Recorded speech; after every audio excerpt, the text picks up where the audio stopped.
Début du Ramadan compliqué à Goma en raison du conflit et des difficultés économiques persistantes.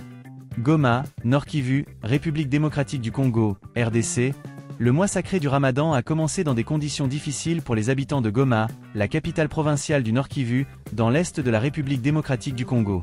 La ville, qui est sous le contrôle du groupe rebelle M23, soutenu par le Rwanda, depuis plus d'un mois, est aux prises avec une détérioration de la situation sécuritaire et économique qui a un impact significatif sur la vie de sa population musulmane. Le conflit en cours entre les forces armées congolaises et les rebelles du M23 a créé un environnement tendu, rendant difficile pour les habitants d'observer les traditions du Ramadan. La pression économique est particulièrement ressentie alors que les familles ont du mal à s'offrir la nourriture nécessaire pour l'iftar, le repas qui rompt le jeûne quotidien. Abdelaziz, un habitant local, a exprimé ses inquiétudes alors qu'il se préparait pour les prières du soir à la mosquée YB au cœur de Goma. Ce n'est pas le Ramadan auquel nous sommes habitués. La situation est difficile et nous faisons de notre mieux pour nous adapter, a-t-il déclaré. Pour beaucoup, la joie du mois sacré est éclipsée par les difficultés quotidiennes pour assurer les besoins de base. Mariam, une femme de 72 ans, a fait part de ses inquiétudes concernant la hausse du prix des denrées alimentaires. Nous avons beaucoup de mal à préparer les repas pour l'iftar. Avant, nous pouvions servir plus de 1200 repas, mais maintenant nous y parvenons à peine, a-t-elle déploré. La crise économique a forcé de nombreuses familles à réduire leurs préparatifs du Ramadan, comptant sur la foi et le soutien de la communauté pour traverser le mois. Malgré les difficultés, l'esprit du Ramadan persiste. Daouda Prince, qui a dirigé les prières du soir, a exprimé sa gratitude pour avoir pu observer le mois sacré malgré le conflit en cours. Nous remercions Dieu de nous avoir permis de célébrer le Ramadan cette année. Nous ne savions pas si cela serait possible compte tenu de la situation dans notre pays, mais nous sommes là, à prier et à jeûner comme nous le devrions, a-t-il déclaré. Le conflit dans l'est de la RDC ne montre aucun signe d'apaisement, les affrontements se poursuivant entre les forces gouvernementales et les rebelles du M23.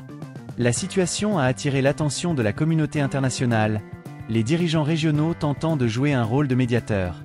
Le président rwandais Paul Kagame a récemment rencontré des responsables militaires ougandais à Kigali pour discuter d'un éventuel pacte de défense entre l'Ouganda et le Rwanda, bien que les détails de la réunion ne soient pas divulgués. Solidarité de la diaspora comorienne. Pendant ce temps, aux Comores, la communauté musulmane observe également le Ramadan, la diaspora jouant un rôle crucial dans le soutien des familles restées au pays. Selon la Banque centrale des Comores, les transferts de fonds de l'étranger ont atteint 152,3 milliards de francs comoriens l'année dernière, ce qui représente 21% du PIB national. Pendant le Ramadan, ces contributions financières augmentent considérablement, procurant un soulagement bien nécessaire aux familles confrontées à des dépenses accrues. Abdallah Baba, un habitant local, a souligné l'importance de ces transferts de fonds. Le Ramadan est une période de générosité et de solidarité. Chaque année, la diaspora envoie davantage d'argent pour aider les familles à se préparer pour le mois sacré, a-t-il déclaré.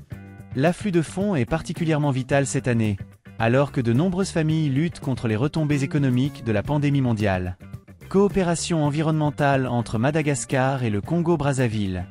Par ailleurs, Madagascar et le Congo-Brazzaville ont pris des mesures pour renforcer leur coopération environnementale. À l'occasion de la Journée africaine de l'environnement, les ministres des deux pays se sont rencontrés près d'Antananarivo pour discuter des efforts conjoints visant à protéger leurs forêts. Une initiative de reforestation a été lancée, avec le projet de planter 3000 arbres en signe de reconnaissance de leur engagement en faveur de la préservation de l'environnement. Serge Buda, l'ambassadeur du Congo à Madagascar, a souligné l'importance de ce partenariat. Madagascar a une expérience précieuse dans la gestion des parcs nationaux et de la biodiversité, dont nous pouvons nous inspirer. Cette coopération est un pas vers la protection de nos ressources naturelles pour les générations futures, a-t-il déclaré. Cependant, les militants écologistes de Madagascar restent sceptiques quant à l'engagement du gouvernement en faveur de la conservation, notamment à la lumière des projets d'infrastructures controversés qui menacent les dernières forêts primaires du pays. Le Tour du Rwanda gâché par la pluie. Le Tour du Rwanda, événement clé du calendrier cycliste africain, a connu des revers, car de fortes pluies ont forcé l'annulation de la dernière étape. La course, qui sert de prélude au championnat du monde prévu en septembre, était déjà sous surveillance en raison de problèmes de logistique et de sécurité. Le cycliste français Fabien Doubet, qui portait le maillot jaune, a finalement remporté la 17e édition du Tour, mais les organisateurs de l'événement devront relever les défis posés par la météo imprévisible du Rwanda avant les championnats.